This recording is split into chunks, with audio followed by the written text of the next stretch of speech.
Exercise 16.3 में ये सवाल है, इस वाली चीज़ को अभी छोड़ दो, ठीक है। ये वाली चीज़ जो है ना आपके ग्राफ के लिए यूज़ होती है, जो आप डायग्राम बनाते हो, इसको छोड़ दो। यहाँ पर देखो तो सबसे पहले तुम क्या करोगे, मिडिल टर्म को ब्रेक करोगे। मिडिल टर्म को ब्रेक करके z के जितने आंसर है ना, असल में तुम्हें दिखाना है, तुम्हें ना इसके अंदर फार्मूला यूज़ करना है। वो फार्मूला मैं बता रहा हूँ कि क्या होगा। z के ऊपर जितनी पावर है ना, z के उतने आंसर निकलेंगे। तुम्हें z के उतने आंसर निकालने हैं और उतनी दफ़ा ही जो आंसर निकलेंगे ना, जैसे फ़र्ज़ करो z की पावर 4 है, z का एक आंसर आया 1 और एक आंसर आया -5, तो जो 1 आ रहा है 1 के लिए अलग लिमिट पुट होगी और 5 के लिए अलग लिमिट पुट होगी, और वही हमें यहाँ पे करना है। अभी यहाँ पे 2 आंसर आएंगे, दो आंसर आएंगे क्योंकि पावर 2 है। ठीक है। तो 2 आंसर लाने के लिए मैं पहले मिडिल टर्म ब्रेक करूँगा, मिडिल टर्म ब्रेक करूँगा। मिडिल टर्म ब्रेक होगी z square, middle term break पे मिडिल टर्म ब्रेक होगी, किस में होगी मिडिल टर्म ब्रेक? -2 + 2 है हाथ हटाओ, नहीं, -5z plus z plus z देख के तुझे बता तो दो। याद हो गया हो। -5 dz। अब इसके फैक्टर्स बनेंगे, यहाँ से कॉमन लूँगा z, अंदर बचेगा z -5, यहाँ से कॉमन लूँगा माइनस का z प्लस का z, प्लस का 1 और z माइनस का 5 dz। यहाँ पे दो आंसर निकल रहे हैं z के, एक निकल रहा है z -5, एक निकल रहा है z प्लस 1। तो एक z -5 = 0 हो गया और एक z प्लस 1 = 0 हो गया। एक z की वैल्यू आई 5 और एक z की वैल्यू आई -1। हाँ ठीक है, सही है। इसके बाद से हमें डायरेक्ट ये करना है कि RES मुझे नहीं पता क्या है, बस कुछ है। RES रेड्यूस्ड थ्योरम है। हाँ। अब आप जो है आपने 2 क्वेश्चन निकाले हैं, इनको आप एज अ लिमिट पुट करोगे, एज अ लिमिट पुट करोगे दोनों को। z = 5, z = -1। हाँ, तो z = 5 पहले पुट कर रहा हूँ, ठीक है। तो सबसे पहले मेरा फंक्शन आएगा fz, जो बराबर है लिमिट z टेंस टू 5 के। ये फॉर्मूला लिख लो, है फॉर्मूला है ये फॉर्मूला नहीं है, सिंपल लिमिट पुट कर रहा हूँ। अब f of z लिख दो, f of z ये रहा, सॉरी नहीं ये वाला लिखेंगे, ये वाला लिख दो, ये वाला लिखेंगे। लेकिन इससे पहले मैं लिमिट पुट कर रहा लिख दो, हूँ। z माइनस का 23 डिवाइड में आएगा z माइनस का 5 और z प्लस का 1। एक बार पॉज करना, ठीक कहाँ है। पे क्या? अब ये जो है ना, अब अगर यहाँ पे डायरेक्ट लिमिट पुट कहाँ कर पे दी गया? जाए, अब ये लिमिट 5 कर रहा था ना मैं, तो मैं यहाँ पर एक्स्ट्रा क्या लिख दूंगा, z माइनस का 5, यानी कि ये मैं दोबारा यहाँ लिख जो लिमिट दूंगा। लगा रहे थे उसका वो मैंने इस वजह से ही लिखा है यहाँ पर। अगर मैं इसके अंदर लिमिट पुट कर देता, इसके अंदर लिमिट 5 पुट कर देता मैं यहाँ पर z की जगह, तो ये 0 हो जाता डिनोमिनेटर में। डिनोमिनेटर में 0 होता तो इन्फिनिटी आंसर होता और फिर इन्फिनिटी हमें नहीं चाहिए होता, तो हमने इसको बस तो इस वजह से लिखा। और ये आपस में कट गए और ऊपर क्या बचा, ऊपर बचा लिमिट नहीं यही है, z टेंस टू 5 z की power -23 divide by z plus 1। अब लिमिट पुट करूंगा तो 5 -23, ये वाला स्टेप कांस्टेंट है या हर क्वेश्चन में अलग? हर क्वेश्चन में अलग होगा। बेसिकली इसको तुम कहते हो z - z0।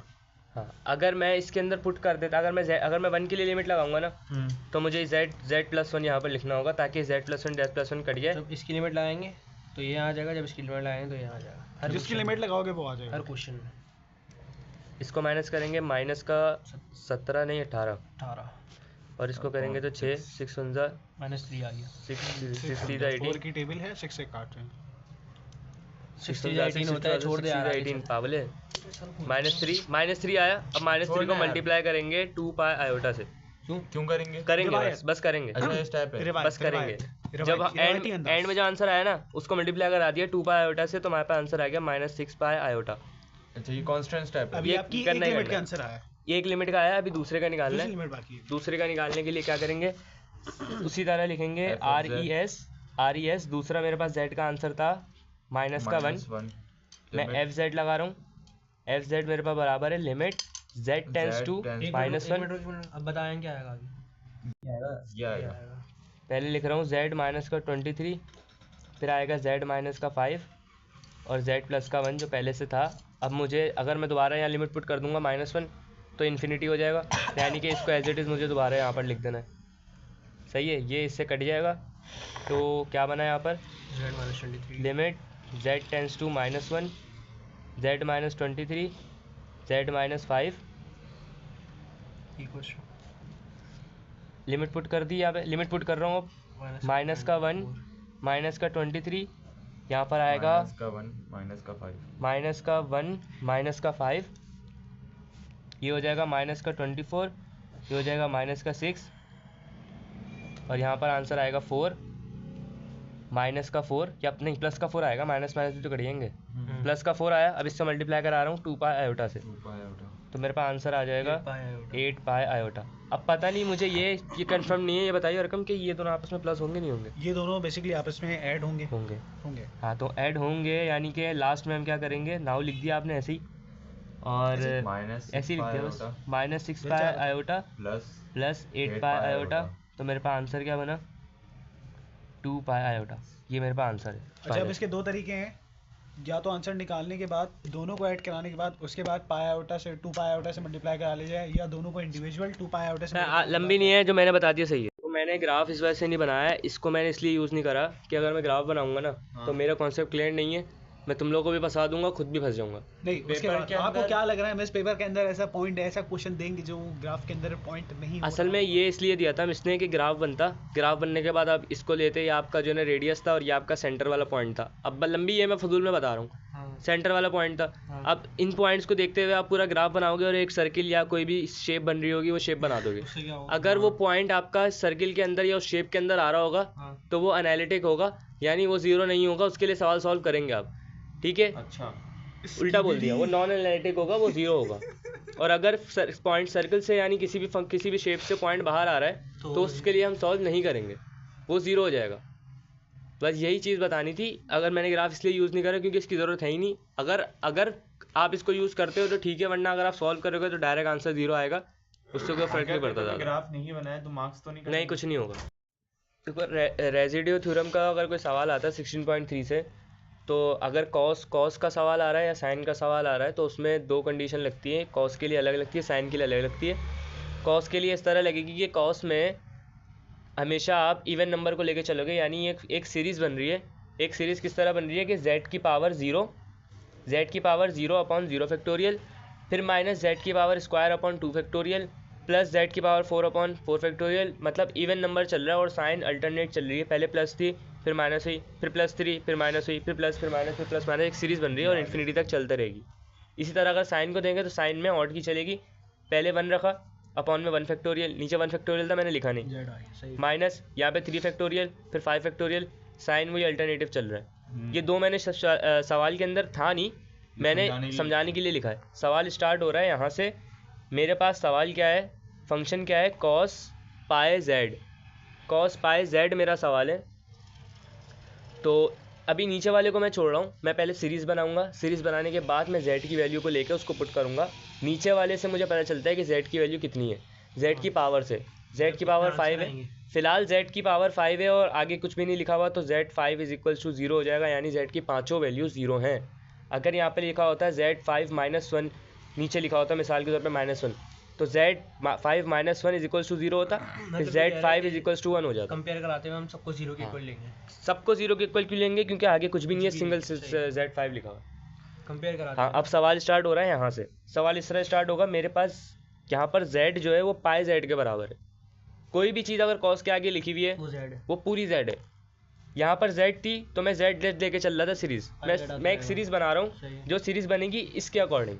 कैसे बनेगी, मैं बना रहा हूँ कॉस पाई z, नीचे क्या आएगा z की पावर 5, नीचे क्यों आएगा, ये ना z की पावर 5 भी तो है ना, z की पावर 5 पूरा फंक्शन है ना, मतलब मेरा ये। अभी मैंने सिर्फ इसके लिए बनाया था ना, इसके डिनोमिनेटर में 1 है तो 1 साथ साथ लिखा हुआ है लेकिन शो नहीं कर रहे, ठीक है।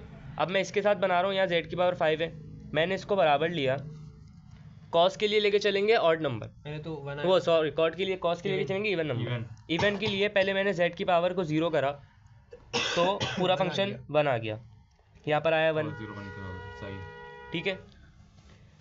अब 2 रखो, माइनस लिखा, -2, एक सेकंड रुक जाओ, हाँ। अब z की पावर है 2, तो cos पाई 2 z2, यहाँ पर एक गलती कर दी मैंने, cos नहीं आएगा, यही बोल रहा था मैं, cos नहीं आएगा यहाँ। पाई 2 z2 अपॉन फिर z की पावर 5, z की पावर 5 एज इट इज़ आएगा और यहाँ पर 2 फैक्टोरियल आएगा क्योंकि 2 की पावर चली है। ठीक है। एक दफ़ा माइनस साइन थी, अब प्लस साइन आएगी। इसके बाद दोबारा से इवन नंबर आएगा, पाई 4 जेड 4 4 अपॉन Z5 2 की पावर 4 फैक्टोरियल, Z5 z की पावर 5 ये जेड है, जेड की पावर 5 प्लस माइनस डाला, बस। सीरीज को मैंने छोड़ दिया यहाँ पर। अच्छा तुमने मैंने यहाँ पर क्यों छोड़ा बता रहा हूँ अभी। मैंने इस वजह से छोड़ा अकॉर्डिंग टू हरकम, मुझे नहीं पता।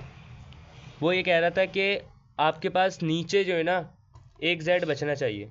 वो कैसे बचेगा, अगर ऊपर वाले जेड को नीचे वाले जेड को देखें तो 4 जेड कट गए एक बचा। यहाँ से, तो एक एक जेड बचा। बचा। तो यहाँ पर हमने सीरीज़ को स्टॉप कर दिया और यहीं से कंटिन्यू करेंगे।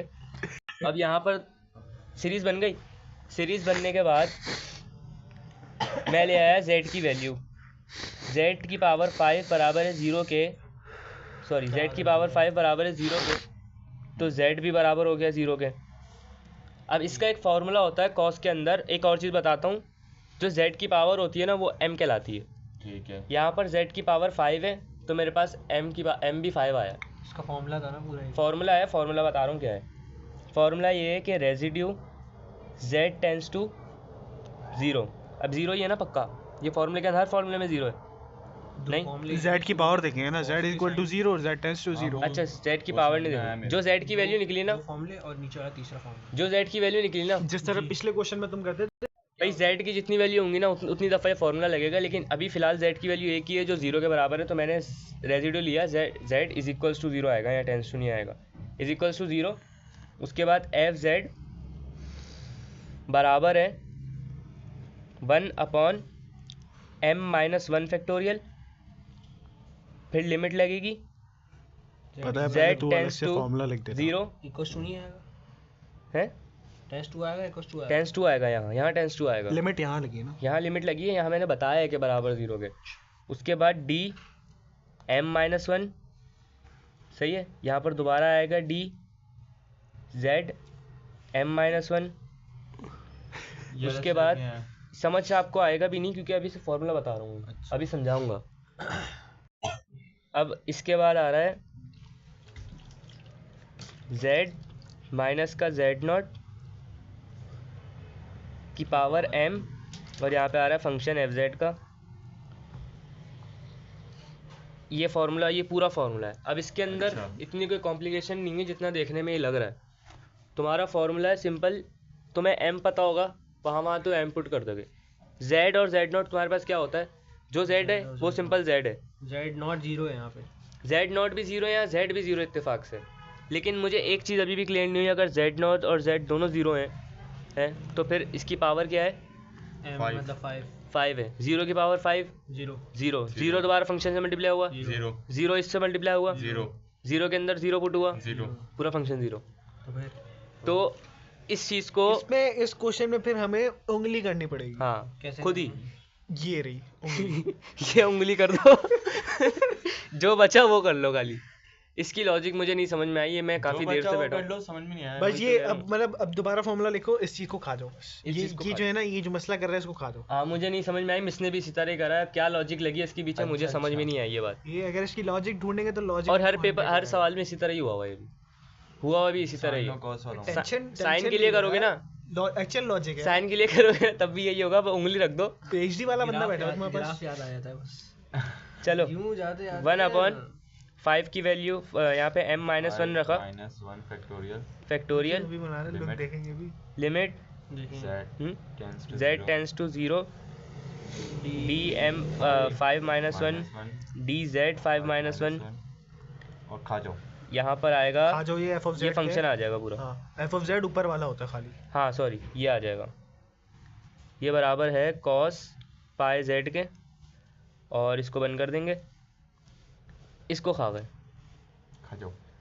यहाँ पर आया 1/4 फैक्टोरियल, लिमिट लगेगी z के ऊपर जो होगी 0, और d4 dz4 cos पाई z। अब नहीं ये आंसर नहीं है। अब ये जो चीज़ है ना, ये जो चीज़ बनी है, हाँ ये है डेरिवेटिव 4 दफ़ा। जितनी दफ़ा पावर है उतनी दफ़ा डेरिवेटिव लोगे आप इसका। फुप्पो की हाँ 4 दफा। अब देखो, जैसे ये लिखा होता है d/dx cos का या d² d³ d x³, ये पावर मतलब इतनी दफ़ा डेरिवेटिव लेते जा रहे हैं। ये 4 दफ़ा डेरिवेटिव लेंगे इसका। हाँ तो दोबारा कॉस आ जाएगा ना। फिर आप रफ में 4 दफ़ा डेरिवेटिव लो, लेके रहे लो बेटा, लो नहीं लो, चलो अबे ले रहा हूँ ना, वही कह रहा हूँ यार। भाई बीच में कहाँ ले रहे हो आप? माइनस दो नंबरी, दो कॉस पाई नंबर। जेड, इसका अगर डेरिवेटिव लेंगे एक दफ़ा तो आएगा। साइन आएगा। मुझे लिखने दो ना, भाई तो बता रहे हैं यार मुंह से बोले जा रहे तो हो। आता है जब मसला, नहीं आता जब मसला। माइनस पाई जेड, इसका दोबारा लेगा कॉस आ जाएगा। इसके एंगल का डेरिवेटिव आएगा पाई। इसका डेरिवेटिव लेंगे माइनस का कॉस पाई जेड, माइनस का कॉस नहीं, सिर्फ कॉस है। और दोबारा से आएगा पाई पाई। ये पाई पहले से था, दोबारा पाई आ गया। ये पहली दफ़ा लिया, ये दूसरी दफ़ा लिया, तीसरी दफ़ा ले रहा हूँ। ये बन जाएगा साइन 4 पाई, पाई जेड पाई पाई पाई। 3 पाई, 3 पाई आ गए, चौथी दफ़ा ले रहा हूँ। क्या 4 पाई, दोबारा आ 3 गया, पाई। साइन का आ गया कॉस 4 पाई, पाई जेड मुझे कुछ और सुनाई दिया। पाई पाई हराम पाई। पाई। तो क्या बना, 4 दफ़ा पाई, बेसिस में पावर ऐड कर दो, यानी कि पाई 4 cos pi 4 cos pi Z.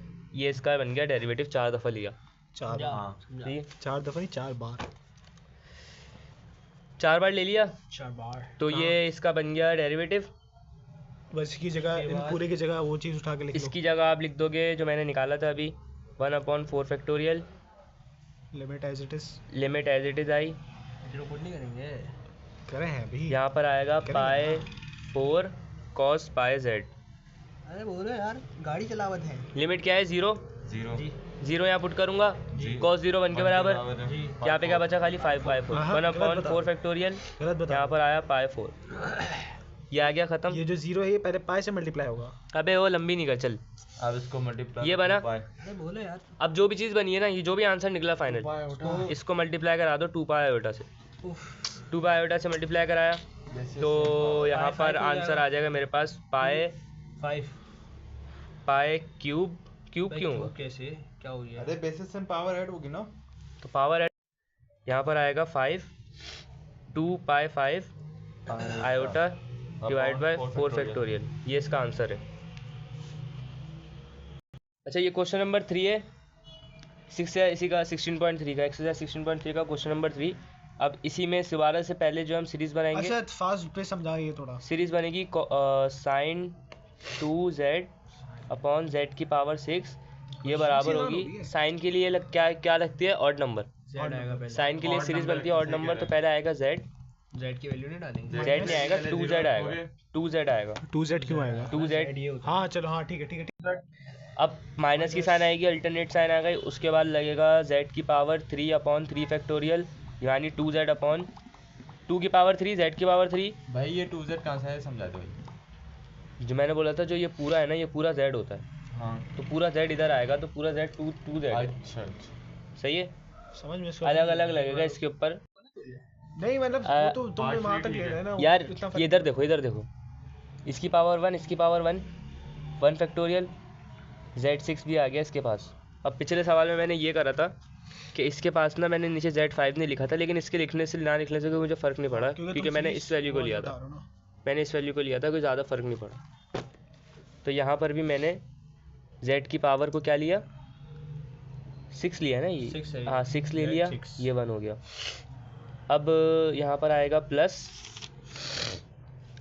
लगने के बाद z की 2 की पावर 5, z की पावर 5 डिवाइड में z की पावर 6 नमकीन नमकीन। और गरम गरम। 5 फैक्टोरियल। पावर का फैक्टोरियल आ गया, यही लेंगे भाई, यही लेंगे, हाथ हटा। क्योंकि ऊपर एक z बच रहा है नीचे कटने के एक बाद। Z बच रहा है। हाँ सॉरी, नीचे बच रहा है। चमन चमन। उसके बाद मैं z की वैल्यू ले रहा हूँ, z की वैल्यू 6 बराबर है 0 के, यानी कि z भी मेरे पास किसके बराबर आ गया, 0 के। जीरो के। उसके बाद फॉर्मूला लगेगा जो है रेजिड्यू बराबर है z बराबर है 0 के मेरे, और यहाँ पे लगेगा F Z is equals to F Z नहीं बोला करो, f of Z बोला करो। F of Z 1 upon m-1 factorial factorial factorial limit limit Z tends to z tends to 0 zero curly bracket खाली ब्रैकेट m-1 D की power, dz m-1 1 और खाने वाला हिस्सा खाने वाला हिस्सा में मैं लिखता ही नहीं हूँ, क्योंकि फ़ायदा ही नहीं है, तो मैं डायरेक्ट लिख रहा हूँ f of F Z। F of that. F off. Fuck off. Signals match हो ये रहे भाई। सिग्नल्स मैच हो रहे ये गया 1/m की वैल्यू क्या है यहाँ पे? m की वैल्यू वाली आयान जल्दी बता। M की वैल्यू 0। m की वैल्यू 6 है भाई, z की पावर होती है ओहो 6 - 1 फैक्टोरियल। आयान भाई फोन उठाइए। अरे बोलो यार 6 - 1 dz कोई आपसे बहुत 6 इम्पोर्टेंट बात - 1 करना चाह रहा है। sin 2z। हमने आपका लड़का देखा अपॉन नहीं आएगा खाली, हमें अच्छा आप ऊपर वाले से होता है, बिल्कुल तुमने बताया था, सही है। ये हो जाएगा 1/5 factorial 1/5 factorial limit z tends to 0 dz 5 5 D Z भी 5 5